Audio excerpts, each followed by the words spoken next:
Hello, Jane Reaction here, and today for Technical Tuesday, I'm not going to sing the theme song, you are welcome.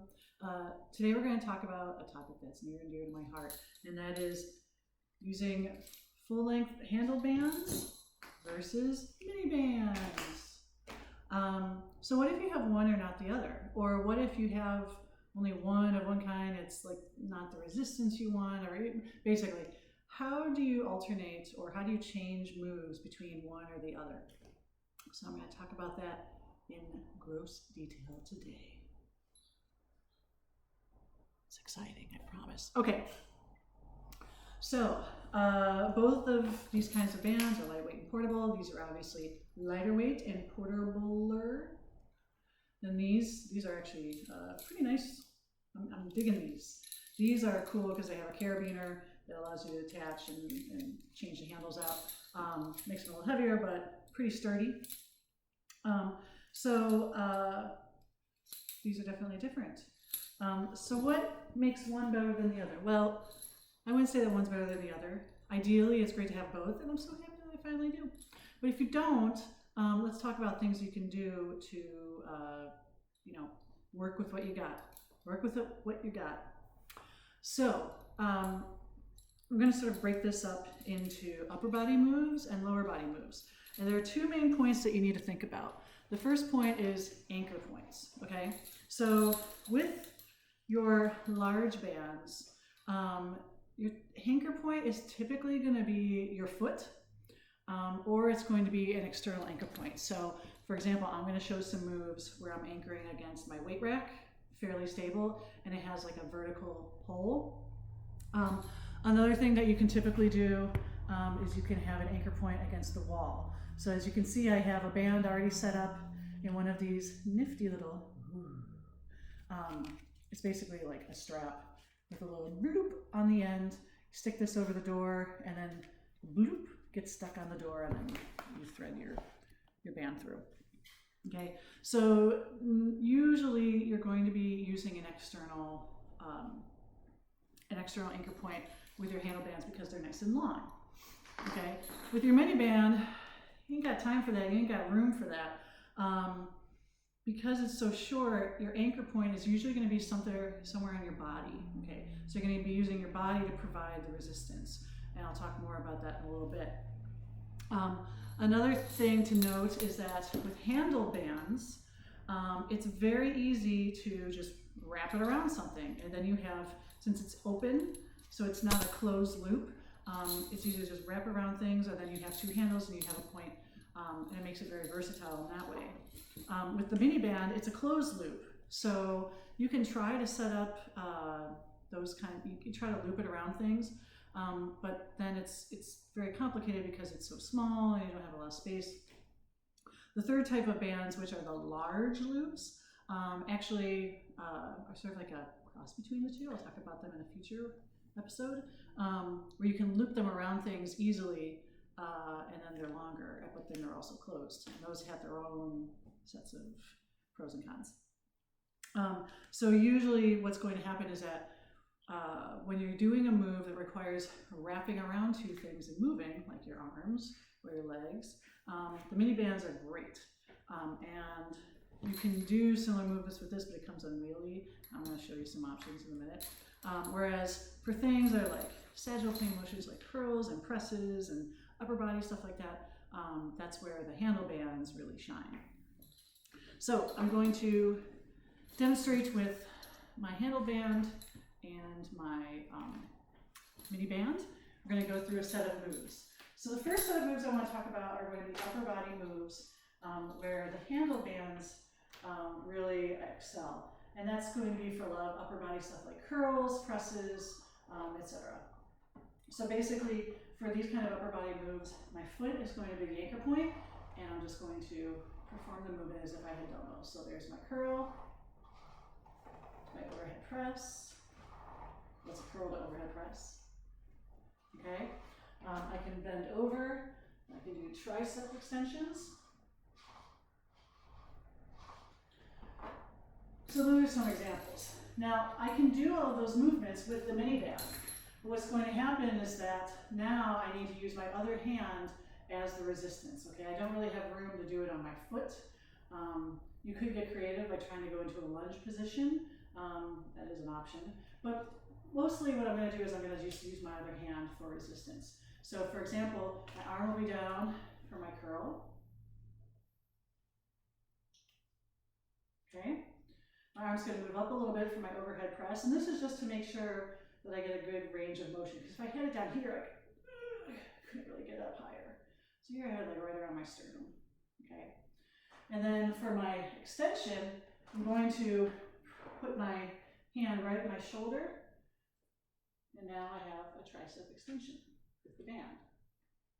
So by moving your anchor point on your body and using your other hand as resistance, you can simulate a lot of the other movements. So what did you notice? One, it's a single arm movement, so you're going to have to take twice the time to do your reps. Two, you're basically going to be doing an isometric hold with this other hand.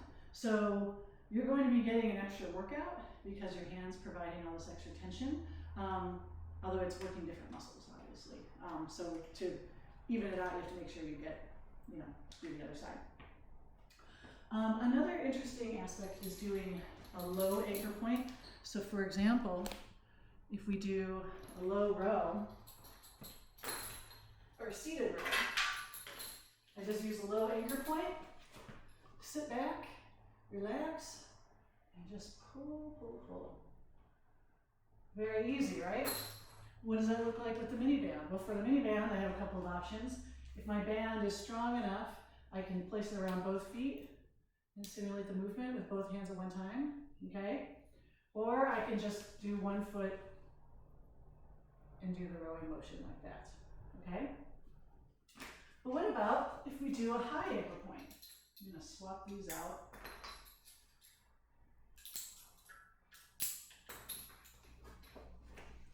So I'm gonna move you here. Okay. So for a high anchor point, a lot of here. Whoop. Hands are very noisy. These are great for doing moves like lat pull downs, okay?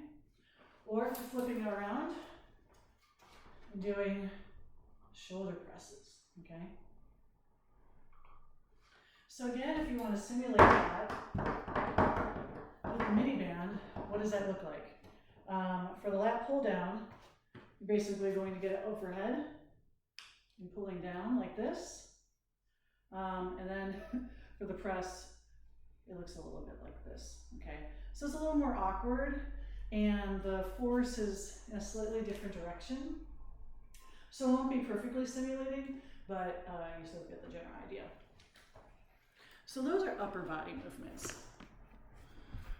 Those are upper body movements where it's definitely beneficial to use the handled bands if you have them.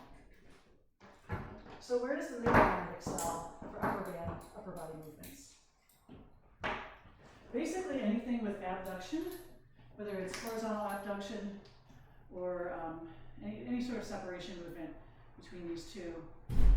This is where your mini band's going to be great. So you can do external rotations, okay, or separations at all sorts of weird angles.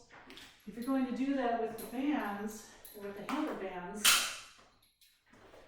basically what happens now is that you're not going to use the handles because otherwise your arm reach isn't that wide unless you're like LeBron James or something. So then you're going to have to just grab the band and then do any sort of crazy pulling motion. So you can totally do it, okay? This will require some more grip strength because you have to make sure that the band doesn't slip between your fingers. All right, that does it for upper body. Now what I want to do is I want to talk about some lower body movements. Lower body movements are typically going to have a smaller range of motion, and this is where the mini band is really going to sort of come into its own. Yeah. So by wrapping the band at different anchor points, so basically wrapping it around my thighs, above the knee, or around my ankles, or having it on one foot, then you can do all sorts of great movements. So, side-to-side walks, okay? Or you can do leg extensions. I can move it down to increase the resistance, okay? By putting it on my feet, I can do knee drives.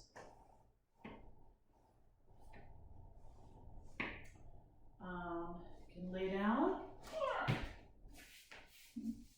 and I can do a hamstring curl. Ooh, ow, ow, ow, ow. I can get on all fours and do donkey kicks.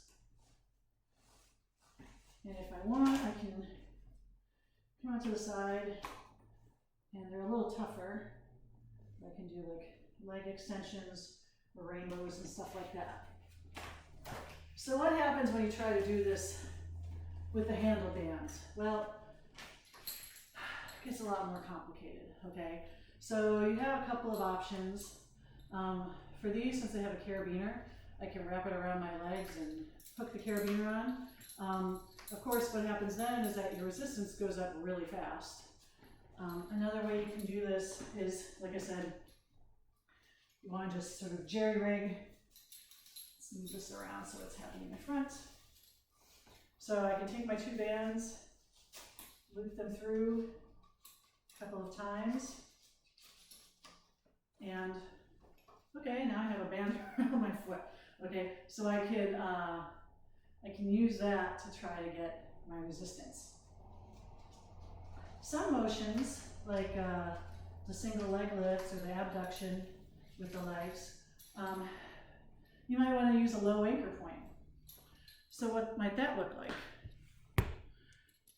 So I'm going to use the carabiners to lock into each other.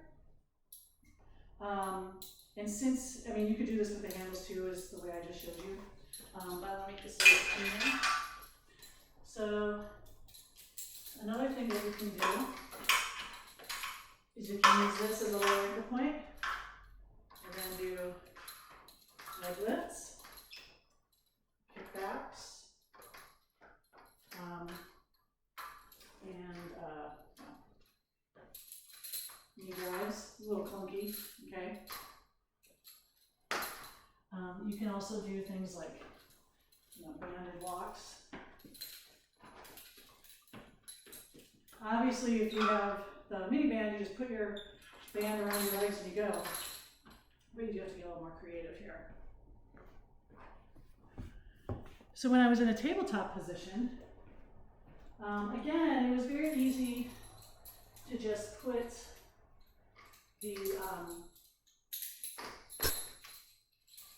it's very easy to just wrap the bands around my legs and go. Now, I can do something similar with the bands, but now my hands become the anchor points for this movement. And it gets a little more complicated because if the band slides off your foot, like it did for me earlier, you're going to be basically whapping yourself in the butt, okay? So by using my hands as the anchor points, I can simulate some of these movements. It is a little more challenging. Let's see, if we get down. I'm trying to figure out the hamstring curl. Oh, I had this earlier and I forgot. What was I doing?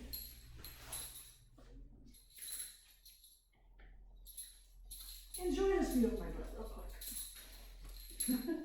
So as you can see, this is not nearly as elegant. And there you have it. Hamstring curls, not a big fan of them using this method. What I would probably do for this one is I would either set a low anchor point and curl up, or I would wrap it around for that. Another option that you have is instead of interlocking, you can thread it through.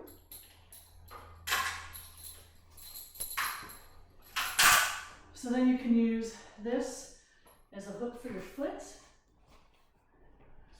and then you can do all sorts of, there you go, but as you can see it falls off. So those kind of movements, it starts getting really tricky for the handled band. ones, and that's where you really want to have a mini band. So anyway, that really devolved at the end there, didn't it?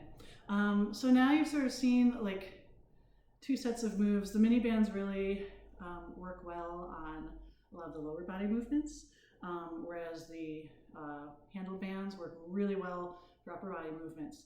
Of course, you have, it's always best to have both if you can swing it.